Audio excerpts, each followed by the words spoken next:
prefeitos pressionaram, se mobilizaram lá em Brasília e deu certo. Estados e cidades podem ter uma participação maior na receita do pré-sal, mesmo aqueles que não produzem esse tipo de petróleo. Agora, Ana Amélia Lemos, resta saber se o presidente Lula já decidiu se vai vetar essa emenda, né? Boa tarde, Ana. Boa tarde, Daniela. Pois ontem, logo após a aprovação retumbante da emenda Ibsen Pinheiro, o próprio autor da emenda ouviu do líder do governo na Câmara, Cândido Vacarezza, o seguinte: o presidente Lula vai vetar. Aí o Ibsen Pinheiro, que perde o amigo, mas não a piada, indagou provocativo. Então, isso quer dizer que vocês já estão convencidos que o Senado vai também aprovar essa emenda. É claro que ela tinha o apoio da maioria dos prefeitos e dos governadores. Até a governadoria da Cruz elogiou muito a iniciativa de Ibsen Pinheiro. E não é para menos, afinal, a receita do Estado e dos municípios gaúchos aumenta substancialmente com esta emenda. Resta saber agora se o governador do Rio de Janeiro vai continuar apenas na ameaça ou vai sim tomar a iniciativa de recorrer ao Supremo Tribunal Federal, porque, como me disse Cândido Vacarezza, a emenda é inconstitucional porque altera contratos que estão em andamento. Seria uma quebra dos contratos e também uma quebra da tal segurança jurídica. Bom, mas isso só o futuro dirá, porque depende primeiro da decisão do Congresso Nacional. O fato é que os prefeitos mobilizados conseguiram. E conseguiram também os prefeitos gaúchos do ministro Reinaldo Stefanes, que estará segunda-feira em Não Me Toque, na Expo Direto, a promessa de que vai encaminhar a ministra Dilma Rousseff o pedido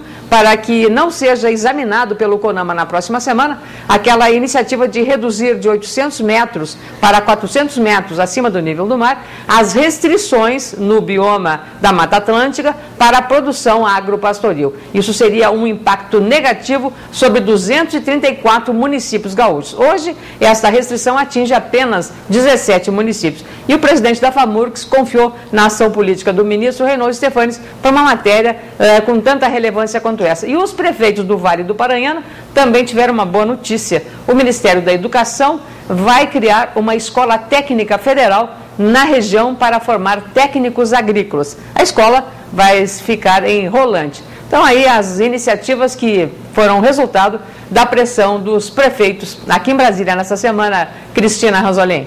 Ok, Ana Amélia. Ontem o JA mostrou a história de superação da jovem Juliana Carvalho. Essa garota que você vê aí, mesmo não tendo sofrido nenhum acidente, de uma hora para outra se viu presa a essa cadeira de rodas.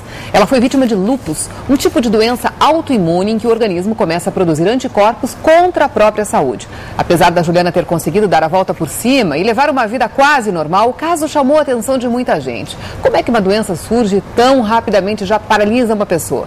Para explicar melhor o caso, nós convidamos o Dr. Fernando Appel, que é reumatologista e trata esse tipo de paciente. Boa tarde, doutor. Bem-vindo ao JA. Nós lembramos que você pode enviar as suas dúvidas acessando www.rbstv.com.br/JA e no menu entrar no chat. Bom, doutor, a Juliana que a gente mostrou aí foi vítima de lúpus, uma doença que a gente chama de autoimune. Eu gostaria que o senhor explicasse melhor o que são essas doenças autoimunes. Essas enfermidades, elas acontecem porque o sistema imune funciona com dificuldade e ele acaba produzindo anticorpos contra estruturas do próprio organismo. Então, na tentativa do sistema imune proteger aquela pessoa, ele acaba criando ferramentas que vão agredir alguns órgãos ou tecidos daquela pessoa, e isso gera doença. E isso acontece em que doenças? Existem inúmeras doenças autoimunes. Doenças reumáticas podem ser autoimunes, existem doenças hepáticas, doenças cutâneas. O sistema imune ele direciona munição, digamos, contra antígenos, ou seja, situações, estruturas do nosso próprio corpo. E conforme o tipo de estrutura que ele vai produzir anticorpos, vão aparecer doenças que vão ser mais na pele, mais no pulmão, no rim, no fígado, ou doenças reumáticas. E alguma predisposição para esse tipo de doença? Alguma forma da pessoa saber que isso pode vir a acontecer com ela? Na verdade, muito se entende, mas muito mais ainda não se entende dessas doenças. Os verdadeiros mecanismos, o passo a passo dessas doenças ainda são parcialmente entendidos. O que parece que existiria é que existiriam pessoas predispostas geneticamente e que com estímulos ambientais haveria o gatilho que provocaria a produção de anticorpos contra esses tecidos. Desde o estresse poderia ser um caso? Não, o gatilho geralmente são fatores, por exemplo, infecciosos, ou bactérias, vírus, ou componentes dessas bactérias ou desses vírus, e às vezes até danos teciduais, por exemplo, que a gente pode adquirir quando se expõe à luz ultravioleta. E quais são os sintomas dessas doenças? Como é que as pessoas podem saber assim, epa, tenho que procurar um médico que eu posso estar com uma doença autoimune?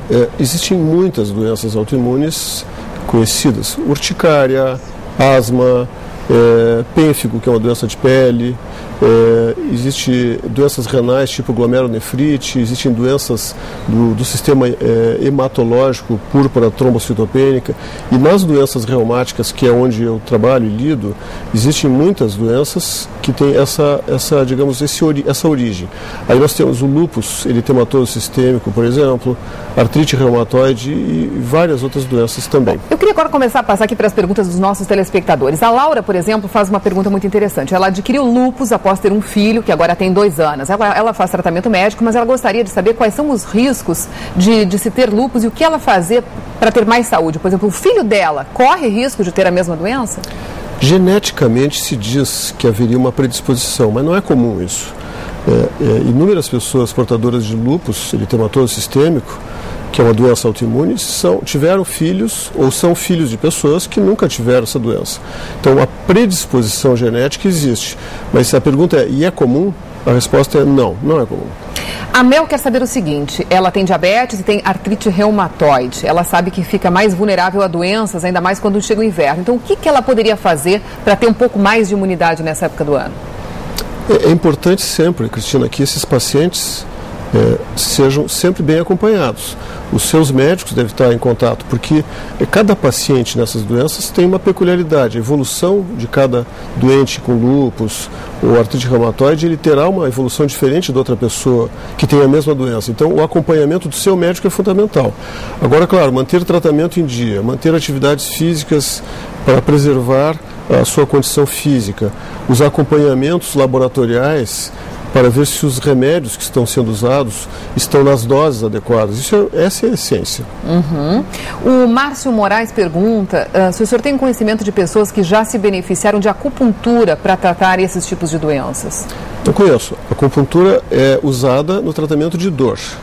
Mas no tratamento dessas doenças autoimunes não há relatos. Uma outra pergunta que vem da Justine.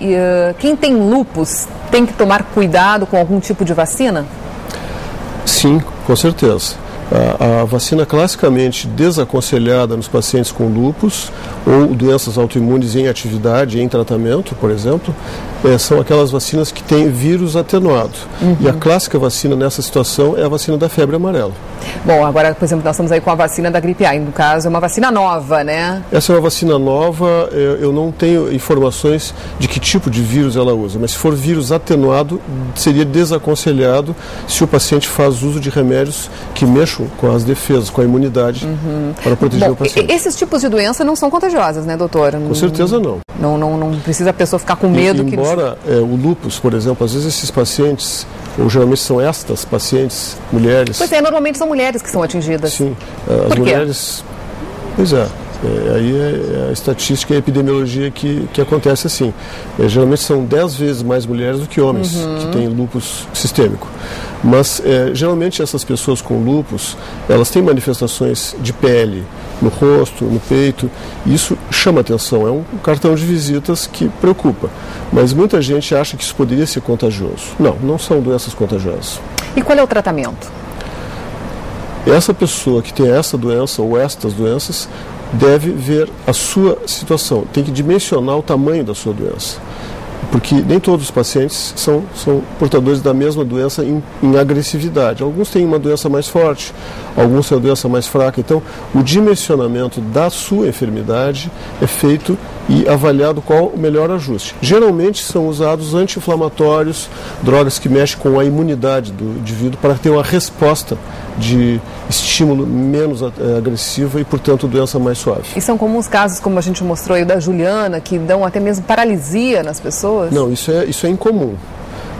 Um caso mais raro. Eu não conheço a paciente, mas ela deve ter tido uma forma muito agressiva que deve ter afetado a medula espinhal e comprometeu por uma inflamação nessa região a mobilidade dela. Alguma forma de prevenção, doutor? O diagnóstico precoce sempre é o ideal. E uma vez feito o diagnóstico, o tratamento orientado da forma correta. Tá certo, agradecemos muito as suas orientações aqui no Jornal do Almoço. Muito obrigada, tenha uma boa tarde. Obrigado.